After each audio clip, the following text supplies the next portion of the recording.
जो आरोप फैसला दिया। पार्लियामेंट ने आइन बनाया है, कानून जो है वो पार्लियामेंट का बना हुआ है और ये मैंडेट पार्लियामेंट का है कि वो इम्यूनिटी खत्म करता है कि नहीं करता।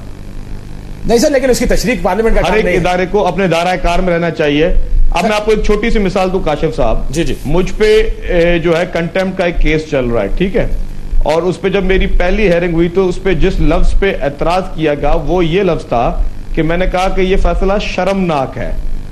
लेकिन उसके बरअक्स आपको, अगर आप अखबार पढ़ते होंगे जरूर, जी। पंजाब में रिसेंटली भी आपने सुना होगा, पहले भी सुना होगा कि जजों की तजलील की गई, उनको फिजिकली मारा गया। उस पर कोई सुओ मोटो नोटिस नहीं होता। क्या जिन भी अफराद ने जजों को फिजिकली मारा या उनकी तौहीन की, क्या उन पे कंटेम्प्ट का कानून कोई नाफिज हो सकता है? नहीं हो सकता। सर मैं ये इस नुक्ते को लेके लोग अब ये चीजें सोचने पे मजबूर हो रहे हैं। मजबूर मैं आता हूं आपके पास। मैं असल पे कोशिश ये होनी चाहिए कि जिस वक्त किसी आप अदलिया की बात करें या कानून की बात करें तो फिर आपका दिमाग जरा थोड़ा खुला होना चाहिए। दो बातें जो मैं समझ पाया हूँ कि शर्जील मेमन ने जो बातें की हैं, एक तो बात ये की कि मियां नवाज शरीफ साहब को सजा हुई और मियां नवाज शरीफ को बाहर जाने दिया। एक बात तो ये हो गई। दूसरी बात, मैं मोटी मोटी बातें कर रहा हूँ जो कि पीपल्स पार्टी के लोगों मोटी मोटी बातें कर रहा हूँ। एक दूसरी बात इन्होंने ये की कि जजेस की तजलील की गई, उनको मारा गया, उनके लिए शो मोटो नहीं लिया गया। इन दोनों हरकत करने वाले को शर्जील मेमन इस बात को मानेंगे कि इन्होंने उसको गार्ड ऑफ ऑनर देके बड़ी इज्जत के साथ इस मुल्क से रवाना कर दिया। और आज बड़ी माजरत के साथ, पता नहीं आपको ये बात पसंद आए, पसंद आए आज तो आपको समझ में आ गया होगा, रेमंड डेविस को भी आपने गार्ड ऑफ ऑनर देके किया। अगर मुझे जवाब देने का मौका दें काशिफ साहब, अच्छा मैं अपना मौका वाज़ेह करूंगा। एक छोटी सी मैंने जिन जजेस की बात की कि उनको ज़दोकोब किया गया, ये रिसेंटली 2-4 दिन पहले की मैं बात कर रहा हूं, जो पंजाब में ये वाकया इससे पहले भी हो चुके हैं। जहां तक गार्ड ऑफ ऑनर की बात है तो guard of honour Pervez Musharraf को नहीं मिला, उसकी उस पोस्ट को मिला जो कि एक सदर को एक एजाज हासिल होता है कि जब वो सदर बहस तो करते जाएंगे आप। पोस्ट हो या ना हो, पोस्ट हो उसकी चैलेंज आपने की और उसी सदर से मेरे इन मौजूद दोस्तों ने हलफ भी लिया था वफा की वजारत का। जी, वो आपको बचाने के लिए, इसीलिए तो आपकी ये हालत है कि आज आप हर रोज ना लेते जनाब, ना लेते हल्फ। मेरी जान, मैं वही तो आपसे अर्ज कर रहा हूँ ना कि आपकी वजह से, कि आपको हम नहीं चाहते थे लेकिन आप फंसना चाहते थे एमक्यूएम के हाथ में, तो आप फंसिए, हमें तो कोई शौक नहीं है। अच्छा, इसमें एक छोटी सी बात शर्जील साहब ने जो बात की ना, इसमें मैं थोड़ी सी सिर्फ ये ऐड करना चाहूँगा कि देखें, मेरे लिए बीइंग अ पाकिस्तानी, मैं बड़ा बुरा समझता हूँ कि पाकिस्तान पीस पार्टी अपने आप को सिर्फ सिंध तक रिस्ट्रिक्ट करे और हर चीज़ को ये कलर दे कि जैसे कि ये सिंध की पार्टी है। ये बड़ी गलत बात है। दूसरी बात, मैं सिर्फ शर्जील साहब की उसके लिए, इनकी इतला के लिए कि इन्होंने बात की नवाज शरीफ की कन्विक्शन की, तो अगर ये सिर्फ गौर करें कि क्या नवाज शरीफ की कन्विक्शन किसने दी, ठीक है जी, किस कोर्ट ने दी, अपहोल्ड किस कोर्ट ने की, क्या फिर उनको भी चाहिए था वो भी कलर दे देते कि देखें उस सूबे ने हमें हमारे बंदे को कन्विक्ट कर दिया, कितनी गलत बात है। ये कलर जुडिशरी के बारे में इस किस्म के कलर्स हमें नहीं देने चाहिए। बेसिकली बात जो बड़ी फंडामेंटल जो बात है। साहब अगर इजाजत दे तो मैं एक छोटी सी बात नहीं, एक मिनट, एक तो ये कि जी, और दूसरा फिर पार्डन, जिस तरह आपने कहा ना, ये शेख साहब जो थे, जो DG deputy additional DG FIA, उनको पार्डन किसने किया?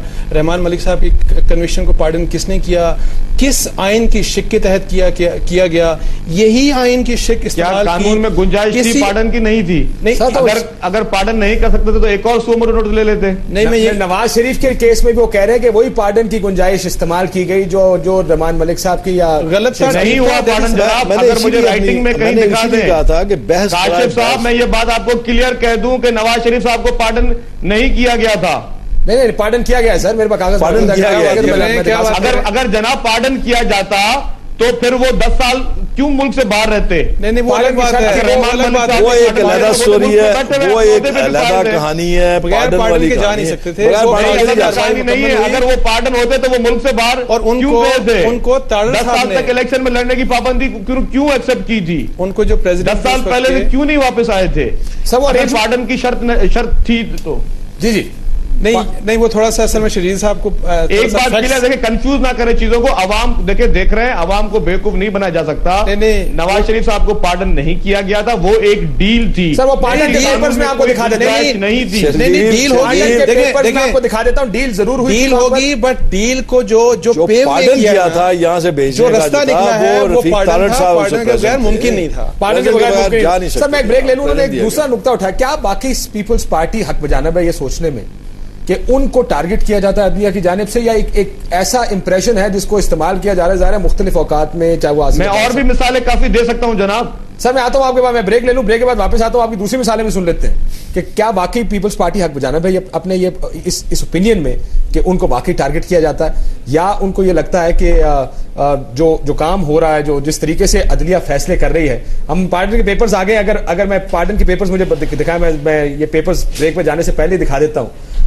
शर्जील मेमन साहब आपके पास शायद टीवी स्क्रीन नहीं होगी, लेकिन मैं आपको ये दिखा देता हूं कि ये पार्डन का कागज signed by president of Pakistan Pervez Musharraf साहब, नहीं तारड़ साहब का साइन था, उन्होंने रिकमेंड किया था प्रेसिडेंट ने to the president and approved by the president. ये अगर आप कागज करीब से दिखा लें, चीफ एग्जीक्यूटिव उस टाइम चीफ एग्जीक्यूटिव ने रिकमेंड किया और उस वक्त के प्रेसिडेंट ने अप्रूव किया। Sir this is the letter pardon का। अच्छा, अगर पार्डन हो गया तो फिर मुल्क से जाने की क्या जरूरत थी? वो तो डील हो गई ना, वो एक डील के तहत हुआ, वो एक डील हुई थी सर, वरना पार्डन होनी नहीं जनाब नहीं। आप कानून को पढ़ें, अगर पार्डन हो गया, उनकी सारी सजाएं माफ हो गई, तो उनको क्या जरूरत थी कि ये 10 साल के लिए मुल्क से बाहर चले गए? और मेरे भाई उनको सियासत से बाहर किया जा रहा था, इसलिए बाहर चले गए थे। जी जी, लेकिन मैं ब्रेक ले लूं। आपने कागज देख लिया, ग्रांट ऑफ पार्डन है in terms of article 45 of the constitution of Islamic Republic of Pakistan. जनाब अगर पार्डन है तो फिर मुल्क से बाहर क्यों गए? अब ये मुल्क से बाहर क्यों गए, इस पर मैं बाद में आऊंगा। एक नाज़रीन लेते हैं छोटा सा ब्रेक, ब्रेक के बाद वापस आएंगे। तो पीपल्स पार्टी का वो नुकता जिस पर मैं उस पर भी आऊंगा, और ये सवाल का अगर आप जवाब देना चाहते हैं कि पार्डन है तो मुल्क से बाहर क्यों गए, इसका जवाब भी ले लेते हैं, लेकिन छोटे से ब्रेक के बाद।